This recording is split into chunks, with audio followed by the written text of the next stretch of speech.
What's the biggest risk that we face today? Some may say war. Others may say recession, inflation, stagflation, pandemics, and climate change. These are no doubt fair concerns, but they don't quite measure up to the risk of actual starvation. That's because the world is currently going through a food crisis, the likes of which we haven't seen since the Second World War. That's exactly what I'll be covering today. I'll be doing a deep dive on this emerging crisis and explaining exactly what it could mean for the global economy. You do not want to miss this.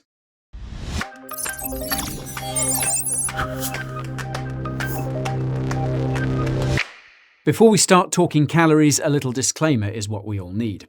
Financial advice ain't part of my remit. I only offer education and entertainment. Contact a financial advisor if your money's all spent. To those joining me for the first time, my name is Guy and crypto content is what I provide. I talk about all things crypto and macro and tell you everything you need to know. If you want the latest from me and my team, tap subscribe and the bell icon to get these videos for free.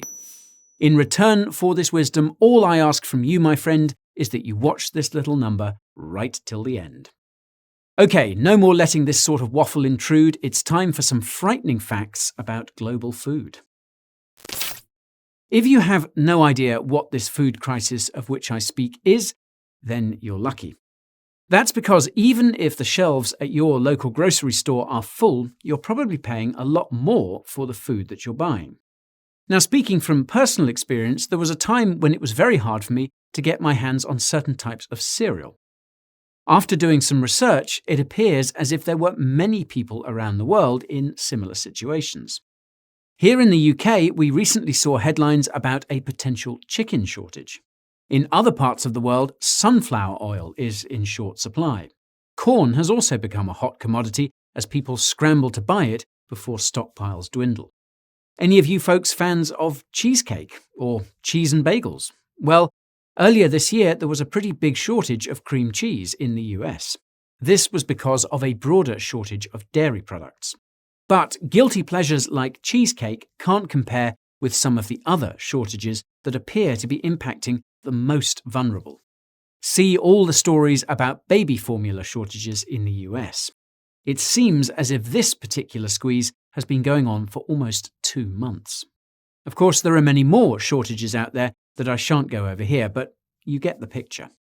Numerous global agencies are chiming in on the food crisis, with the G7 saying that we could face widespread shortages in 2023.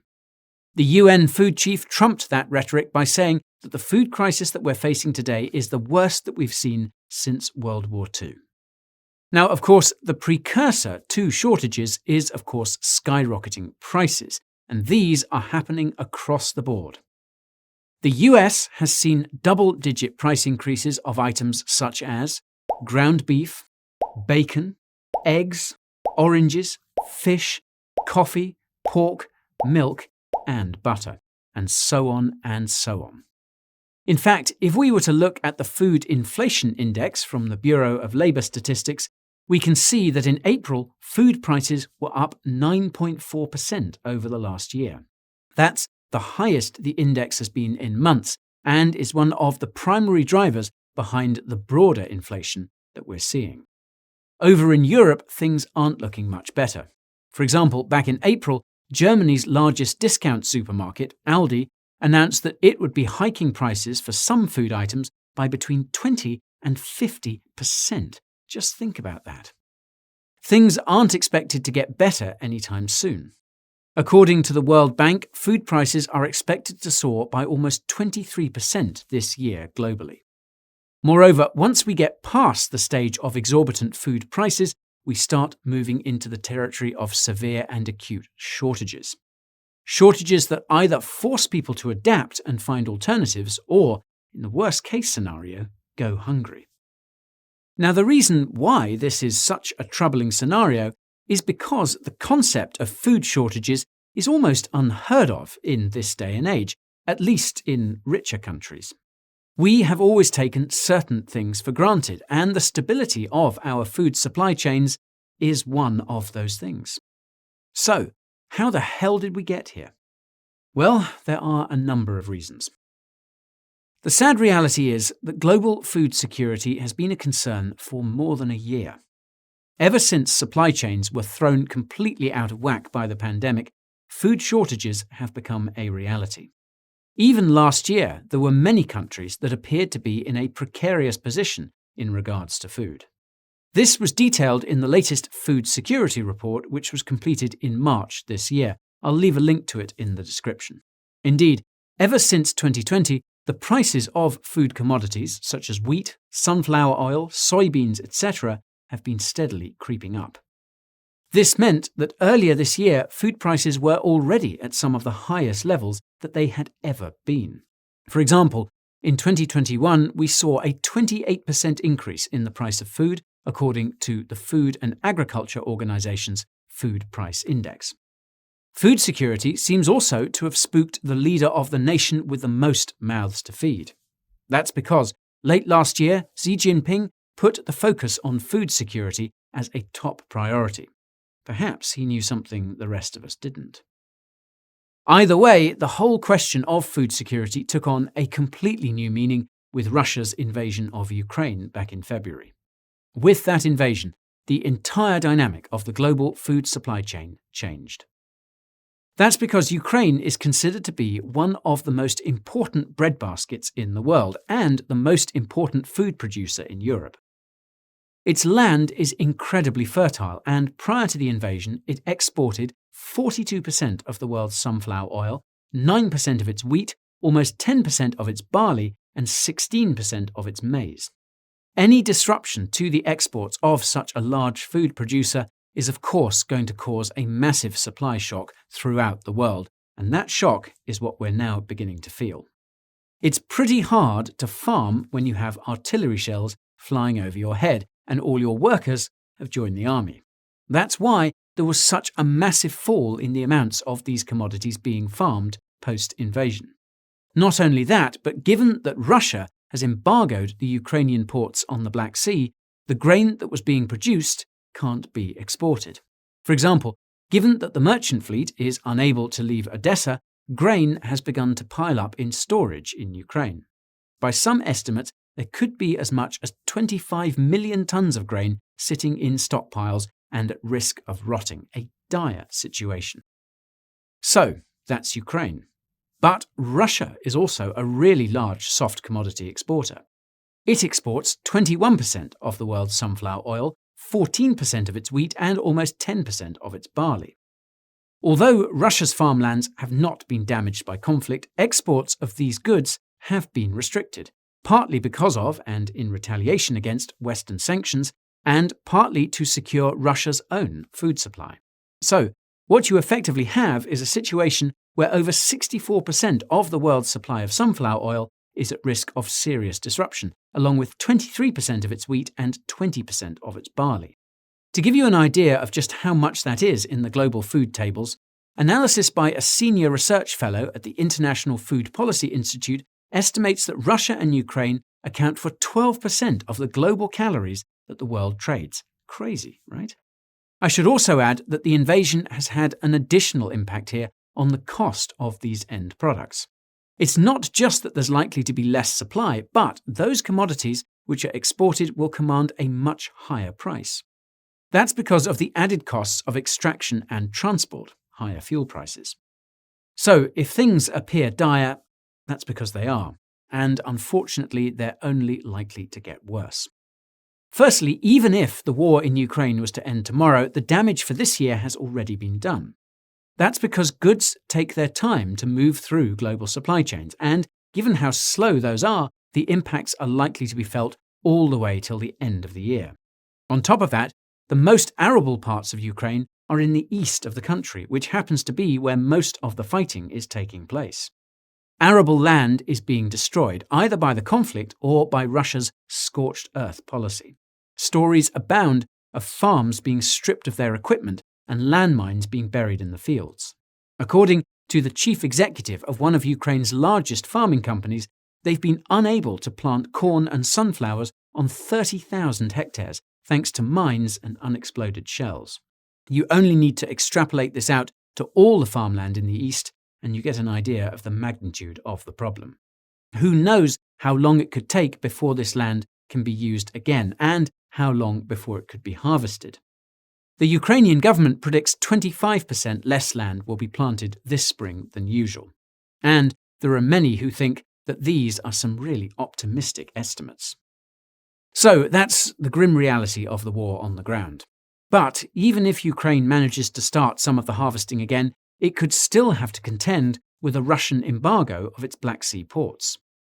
This could be seen as retribution by Putin, and if his recent actions tell us anything, it's that he likes to settle scores. Yes, there are attempts afoot to move this grain through other modes of transport like rail. But even that has issues given the different configurations for rail cars. And speaking of retribution, Putin has recently imposed export controls on Russian potash. Now, for those who don't know, potash is a key ingredient in the production of fertilizer, and Russia, as the world's second largest producer, accounts for 18% of global exports. It's a pretty big deal that Russia has restricted this because it means that those countries that were reliant on fertilizer to increase the yields of their crops will have to find alternatives. Countries like Brazil receive a quarter of all their fertilizer from Russia. Any disruptions to these shipments could have severe implications for the planting season of Brazilian soybeans this summer. Did you know that Brazil is the largest producer of soybeans, and that this commodity is a vital ingredient for livestock and poultry feed? Essentially, less soybean production means less meat and chicken production. Shortages and higher prices. Less protein for both vegans and non-vegans alike. And this was just one example. Farmers around the world are dependent on fertilizer for all types of food production. It's hard to appreciate just how interconnected the world food supply chain is until it's so badly disrupted. Now, despite how much people would like to make this about Russia and Ukraine, there are a number of other regions that are facing difficult harvests, and for reasons unrelated to Putin's war. Firstly, did you know that there is a drought taking place across large swathes of US farmland? Land that's essential for the farming of all types of crops. According to this drought monitor by the USDA, approximately 12% of soybean production is within an area experiencing drought. It's 21% for corn and an unbelievable 68% for wheat. Now, it goes without saying that drought is no good for crop yields. In states like Kansas, top wheat-producing state, experts are predicting that output will fall well below the 5-year average. This will, of course, mean less supply and higher prices. On top of these droughts in the Midwestern US, you also have the sorry twist of flooding in other parts of the country, a pretty painful irony, if you ask me. In states like Minnesota and the Dakotas, excessive rains have led to a late planting of wheat in the regions. Late planting implies less than optimal conditions for yielding the most wheat. In places like North Dakota, only 8% of wheat has been seeded. This compares to a full 2/3 at this time last year. Of course, these same drought and flooding fears were also playing out across the border in the prairie fields of Canada. Quite simply, North America is being battered by unseasonal weather patterns that just couldn't have come at a worse time. But let's now move halfway across the world to another country that's facing muted production, and that is China. Now, if you'll recall, I mentioned that food security was one of Xi Jinping's main concerns. Well, last year, China had record-breaking floods, which have created, quote, big difficulties for food production. That's because these rains have damaged about 30 million acres of crops across the country. What this naturally means is that China has had to rely on imports to make up for the shortfall in yields this year. But perhaps the biggest risk to China's food supply in the short to medium term has been its response to the latest COVID outbreaks. As you'll no doubt know, China has held tight with its zero-COVID policy, which has had unbelievable impacts on its economy and the global supply chain. I talked about this in much greater detail in my video about supply chains, which I'll leave in the description for you. The lockdowns and damages to supply chains have ironically further contributed to the CCP's food security concerns. These lockdowns have led to severe shortages of labour, fertiliser and seeds. According to official data, more than a third of farmers in 3 northern provinces have insufficient agricultural inputs after authorities sealed off villages in response to COVID. These 3 provinces account for more than 20% of China's grain production. Another province that's had its farming supply severely curtailed is Jilin. According to the provincial government, about 1/3 of farmers in the region did not have enough fertiliser at the end of March. This was just before they were supposed to begin their planting. I'll link to this FT article below, which can give you a lot more detail on how bad the food crisis could become in China. The fact is that China seems to have risked mass starvation for the unattainable goal of zero COVID. And if you ask residents of Shanghai, I'm sure they could attest to that. Okay, so that's a bit of an overview of the current situation that we find ourselves in. I'm sure there are many other regions that are struggling with their food production, and I don't have the time to go over them all here. But the point is that all this has created a highly volatile situation for global food supplies. And this can have much more severe impacts than just hunger. Firstly, it's worth pointing out that food security is leading to a massive reversal of trade and globalization. Countries are now beginning to restrict their exports for fear of running out of their own local supplies of essential commodities. For example, back in April, Indonesia banned palm oil exports. This was one of the most drastic cases of food protectionism that we've seen since the invasion of Ukraine. Palm oil is an essential commodity which is used for a number of foodstuffs. To understand just how big this ban is, you need to take a look at this chart. Now, Indonesia is the largest exporter of edible oils in the world, as it accounts for a full 35% of all palm oil exports. Add to this our shortage of sunflower oil, and pretty soon people will have nothing to cook their food with. Now, if you thought that the export controls by Indonesia were bad, then the actions by India last week are going to be even more severe. That's because the country has prohibited wheat exports in a bid to shore up local supplies. This set off alarm bells in other countries that may have been relying on Indian wheat imports to help shore up their local demand. And what do you do as a country if you start having fears about your own food security? Well, you impose your own restrictions.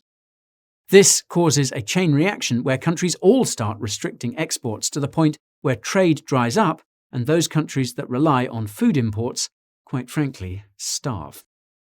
The countries that are most reliant on these food imports are those in particularly volatile regions of the world.